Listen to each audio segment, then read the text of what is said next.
The EU EOM says out of its findings and 23 recommendations, the 6 priority recommendations point to the need to remove ambiguities in the law, establish a publicly accountable selection process for INEC members, ensure real-time publication and access to election results, provide greater protection for media practitioners, address discrimination against women in political participation, both elective and appointive, and impunity regarding electoral offences. INEC introduced some very positive measures early in the electoral process. For example, it increased the number of polling units and established a system of electronic accreditation of party agents, media and observers.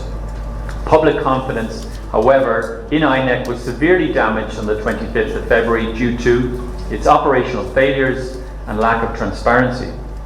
While some corrective measures introduced before the 18th of March elections seem to have a positive impact, overall trust was not restored and eventually led civil society to call for an independent audit of the entire process.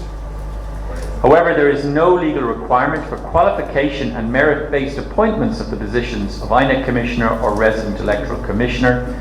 Prior to the elections, selection processes were questioned, leaving the institution vulnerable to mistrust. On the part of INEC, it noted that, despite other negative findings and recommendations, there are positives to the 2023 general elections, but recommendations from all observer groups, both domestic and international, will be put into consideration while implementing the ones that border on administrative, constitutional and legal issues, which will be addressed by the National Assembly. There is no country in the world that does not have institutions that resolves both constitutional and electoral matters, especially in democratic settings.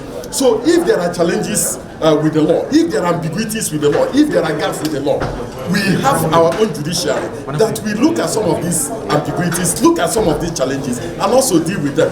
But the issue of appointment of national commissioners and resident electoral commissioners is a constitutional matter. And if you want to amend that, you have to go before the National Assembly and the state assemblies. So the Commission has no hand in terms of that. On the way forward, the EU delegation is expected to forward the recommendations to INEC, political parties and civil society organizations for possible implementation. Aisha Salihu, Trust TV News, Abuja.